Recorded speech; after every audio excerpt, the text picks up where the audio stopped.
शांत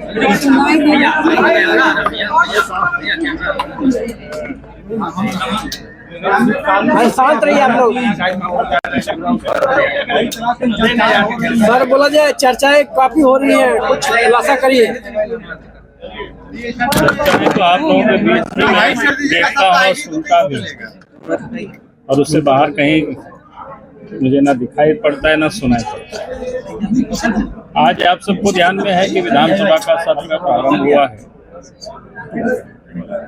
और पहला दिन तो औपचारिकताएं होती है और उसके बाद काफी कम दिन है, 4 दिन का ही सत्र है। इसके राज्य में बहुत सारी समस्याएं हैं। एक तो विधि व्यवस्था का, भ्रष्टाचार या डेवलपमेंट, ये तीनों ही चीजें बिल्कुल इस राज्य में गाड़ियां जिसको बोलते हैं, कहीं खराब पड़ा हुआ है, कहीं रुका हुआ है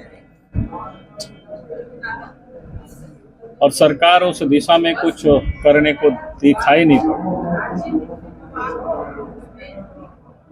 तो मैं इतना ही कहूंगा कि जनता की जो जन समस्याओं को लेकर के सदन में, चाहे करप्शन को लेकर के हो, चाहे विकास को लेकर के, चाहे कानून व्यवस्था को लेकर के, सदन में भी और सदन से बाहर भी भारतीय जनता पार्टी या एनडीए गठबंधन मुद्दा मजबूती से विषय, ताकि झारखंड की जो समस्या है, झारखंड की आम लोगों की जो परेशानियां वो दूर हो। सर लॉ एंड ऑर्डर को लेकर आप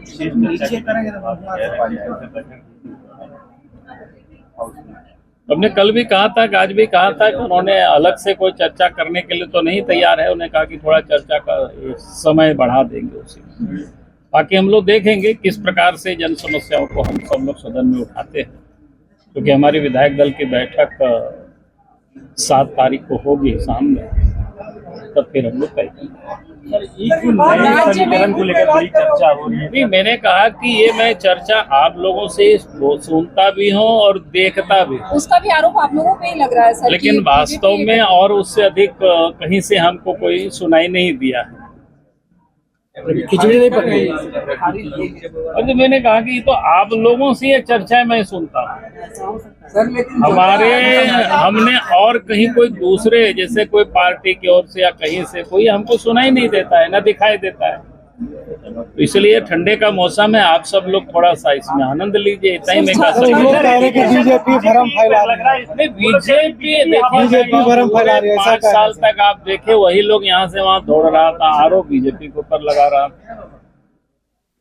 तो ये पुरानी बातों को फिर याद कराएंगे तो आप सब लोग बोलेंगे तो पुरानी बातें, भाई उनकी सरकार थे और वही लोग देख रहे थे कहीं कहाँ दौड़ रहा है, उसको याद कर लीजिए आप लोग, स्मरण कर लीजिए। जा रहा है सर कि झारखंड पे दबाव बनाया जा रहा है, इसलिए उन्होंने कहा था कि झारखंड झुकेगा नहीं, लगातार क्रश करने की कोशिश कर रही है, लोगों के बीच भ्रम फैला रही है। देखिए हम लोग क्या क्रश करेंगे, ये सरकार तो खुद जिस प्रकार से लूटने में लगे हुए, तो इसको हम लोग उठाएंगे नहीं। विषय क्या है, आपने देखा कि ये सरकार अभी जो कार्रवाई की है, जहां विनय चौबे को उन्होंने गिरफ्तार किया, हम तो जब शराब नीति बन रहा था, शराब की नीति, यानी 2-2.5 साल पहले ही हमने मुख्यमंत्री को पत्र लिखा था।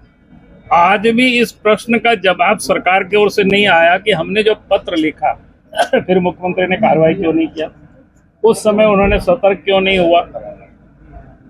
हम तो इस प्रदेश के नागरिक के साथ साथ झारखंड में मुख्यमंत्री भी रहे हैं और उस समय भी अब झारखंड विधानसभा में भले विधानसभा मान्यता नहीं दिया उस समय, तो हम विधायक दल के लीडर भी थे और मेरे पास जो जानकारी थी हमने सरकार के और मुख्यमंत्री के संज्ञान में पत्र लिख करके दिया और कार्रवाई नहीं किया। और बाद में अभी आप सबने देखा क्या हुआ। तो इसका अर्थ तो यही होता है कि उस समय लेन देन में इन लोगों की कहीं ना कहीं कम बेसी हुआ, तब उनके ऊपर कार्रवाई हुई। बड़ी मोटी रकम ले लिए होंगे चौबे जी, उसका हिस्सा हेमंत सोरेन को बढ़िया से नहीं मिला होगा। नहीं तो उनको बतानी चाहिए कि हमने जब पत्र लिखा उस पत्र पर उन्होंने कौन सी कार्रवाई की। अगर उसी समय कार्रवाई किए होते तो शायद शराब में इतना बड़ा घोटाला नहीं होता।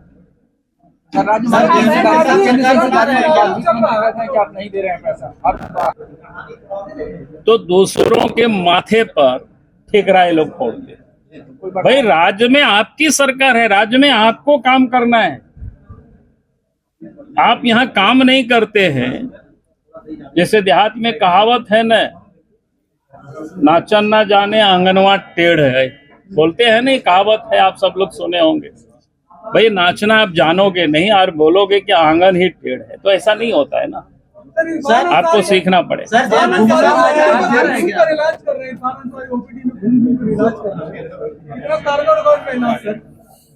पहली बात तो मैं कहूंगा कि उनको आदत है, क्या बोलते हैं, अखबार में टेलीविजन में छपवाने की। भाई जाकर के रिम्स में देखे क्या हालत है, जाके सदर अस्पतालों में देखे, उसको ठीक करे। तो वो सब तो उनसे हो नहीं रहा है। हमने कहा कि इलाज क्या कर रहे हैं, उनको इलाज कराने के लिए उनको सरकार ने मंत्री बनाए हुए हैं हेमंत सोरेन जी ने। सर आपने प्रेस कॉन्फ्रेंस किया अवैध और कोयला कारोबारियों को लेकर, और आजसू की तरफ से जयराम तो नाराजगी जाहिर करते नजर आए कि उन्होंने कहीं सूची में उनका नाम नहीं किया जो भाजपा है ना उनका। इनका ना धनबाद के जो अपने ही अरे बोलिए, हम जो नाम मेरे ओर से जो नाम छूटा है, तो जिनको लगता है छूटा है उनको वो नाम बता देनी चाहिए, उसमें क्या दिक्कत है। और लिखित में देने चाहिए सरकार को, सरकार से कार्रवाई करे। हम ही सब नाम जानेंगे ऐसा कोई जरूरी नहीं होता है ना।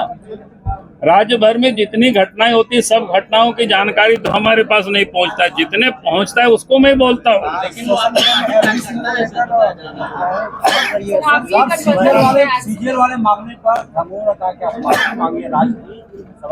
देखिए, आज तो चूंकि हाउस पहला दिन है, इतना बड़ा बड़ा घोटाला है। मैं आने वाला जो सत्र शुरू होगा, मैं उस दिन आकर के आप लोगों को बताऊंगा, तथ्यों के साथ बताएंगे, सर धन्यवाद, पूरे सबूत के साथ बताएंगे। सर धनबाद में कोलोनी एरिया में 2-3 लोग महिलाएं मरी है और कई लोग जो है प्रभावित हैं, कई लोग देखिए, उसके लिए राज्य सरकार जिम्मेवार है भाई। राज्य सरकार जब इनके पुलिस वाले ही सब उत्खनन करवा रहे हैं, 2 नंबर कोयला यहाँ से वहाँ भिजवा रहे हैं, हमने तो वही प्रेस कॉन्फ्रेंस किया था। तो राज्य सरकार का काम है इस गड़बड़ी को रोकना, लेकिन राज्य सरकार को हिस्सा मिल रहा है इसलिए वो कुछ कर नहीं रही है। सीधी बात है।